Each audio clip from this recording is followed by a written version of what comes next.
بسم اللہ الرحمن الرحیم۔ اصحاب النائلہ کعبے کے متولی سیدنا اسماعیل علیہ السلام کے سسرالی وادی بکہ میں ٹھہرے تو اس لیے تھے کہ اس آب و گیا بنجر مٹی اور نکیلی پتھروں کی پہاڑیوں کے بیچ سر راہ انہیں میٹھے خوشگوار پانی کا چشمہ آب زمزم نظر آ گیا تھا۔ سیدنا اسماعیل کی والدہ سیدہ ہاجرہ نے بھی گزرتے قافلے کو اس پانی سے فیض یاب ہونے کی اجازت دے دی۔ وہ ٹھہر گئے، انہوں نے اپنے جھونپڑے بنا لیے۔ یمن کے یہ لوگ قبیلہ جرہم سے تعلق رکھتے تھے۔ اسی وادی میں پھر سیدہ ہاجرہ کی وفات ہو گئی۔ اس وقت ان کا بیٹا سیدنا اسماعیل 23 برس کا تھا۔ 10 سال اور گزرے تو سیدنا ابراہیم وہاں تشریف لائے۔ خدا نے اپنا گھر دونوں باپ بیٹے سے بنوایا۔ وہ لوگوں کو خدا کے اس مقدس گھر کے سفر کے لیے بلاتے، کہتے آؤ اس کا حج کرو، طواف کرو، عمرہ کرو۔ خود وہ اپنی اولاد کے ساتھ آنے والوں کی مہمان نوازی کرتے اور خدا کے گھر کو صاف رکھتے۔ دور دراز سے دبلی پتلی تھکی ہوئی اونٹنیوں پہ اس گھر کی عبادت کے لیے آنے والوں کو کھانا پلانا، مہمان نوازی کرنا سیدنا اسماعیل ہی کی ذمہ داری تھی۔ قریب ہی وادی میں ٹھہرے بنو جرہم کے سردار مزاز بن عمرو جرہمی کی خوبرو لڑکی رالہ سے سیدنا اسماعیل نے دوسری شادی کر لی تھی۔ اسی شادی سے ان کے 12 لڑکے اور ایک لڑکی کی ولادت ہوئی۔ وہ جو کل تک بے سر و سامان، کمزور، نحیف، ایڑیاں رگڑتے ہوئے شیرخوار اس وادی بکہ میں لائے گئے تھے، اب ایک مضبوط قبیلے کے سربراہ تھے۔ بڑا بیٹا نابت تھا اور دوسرا کیدار، کچھ اسے کیدر بھی کہتے تھے۔ کیدار بن اسماعیل سے آقا صلی اللہ علیہ وآلہ وسلم کا سلسلہ نسب ہے۔ بیٹی ایک ہی تھی، نسمہ۔ یہ شاید سیدنا ابراہیم کا حکم تھا یا دونوں بھائیوں اسماعیل اور اسحاق کی خواہش کہ سیدنا اسماعیل کی اس بیٹی کو بیاہنے کے لیے سیدنا اسحاق فلسطین سے اپنے بیٹے عیسو کو اس وادی میں لے کر آئے۔ نسمہ اور عیسو کی شادی ہو گئی۔ عیسو نسمہ کو لے کر اپنے کنبے کے پاس فلسطین لے گئے۔ تھوڑے ہی برسوں میں وادی بکہ میں سیدنا اسماعیل علیہ السلام کی اولاد پھیل گئی۔ ان سب بیٹوں نے عموماً شادیاں پاس رکے ہوئے اپنے ابا اسماعیل علیہ السلام کے سسرالی قبیلے بنو جرہم کی لڑکیوں سے کیں۔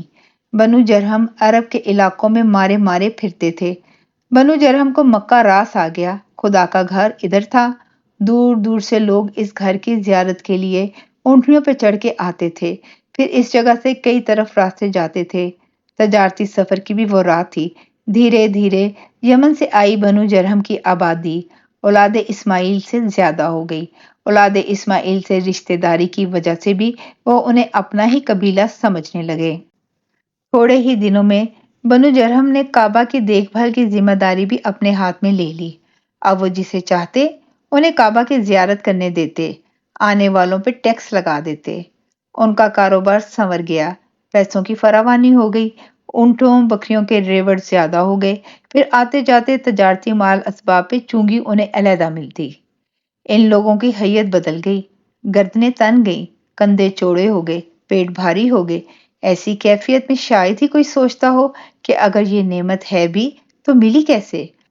الٹا جس کی طرف سے یہ احتمال ہوتا ہے کہ یہ سارا احسان اس وجہ سے ہوا ہے، بندہ اپنی فطری احسان فراموشی کی وجہ سے اس محسن سے دور ہو جاتا ہے۔ پہلے اولاد اسماعیل سے دور ہوئے، پھر ان کے بنائے خدائے مقدس کے گھر کے تو چودھری بنے رہے، خدا سے بیگانے ہو گئے۔ کعبہ ضرور وہاں تھا، مگر وہ ان لوگوں کے لیے پیسہ کمانے کی دکان بن گیا۔ کعبے کے گردا گرد ان لوگوں نے اپنے گھر بنا لیے۔ کعبے سے 40 گز دور زمزم کا کنواں تھا، وہیں ان کے قبیلے کے ایک مرد اصاف بن لیلہ جرہمی اور وادی کے باہر سے آئی ہوئی کسی لڑکی نائلہ بنت وائل نے زمزم کے کنارے پانی پیتے پلاتے بدکاری کر دی۔ کہتے ہیں اس گناہ کی پاداش میں نائلہ اور اصاف دونوں کے جسم پتھر کے بن گئے۔ ہونا تو یہ چاہیے تھا کہ لوگ ان پتھروں پر جا کر کنکریاں مارتے، رمی کرتے۔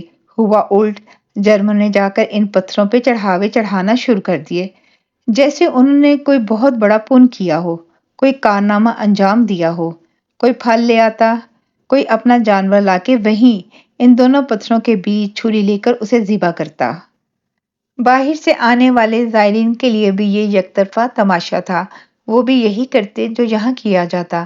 الٹا ان بد کردار پتھروں کی مزید افزائی کے لیے انہوں نے نائلہ کو حرم کے اندر ہی خانہ خدا سے کوئی 100 گز کے فاصلے پہ صفا پہاڑ پہ جا رکھا کہ دور سے نظر آئے۔ اصاف کو اٹھا کے صفا سے 204 گز دور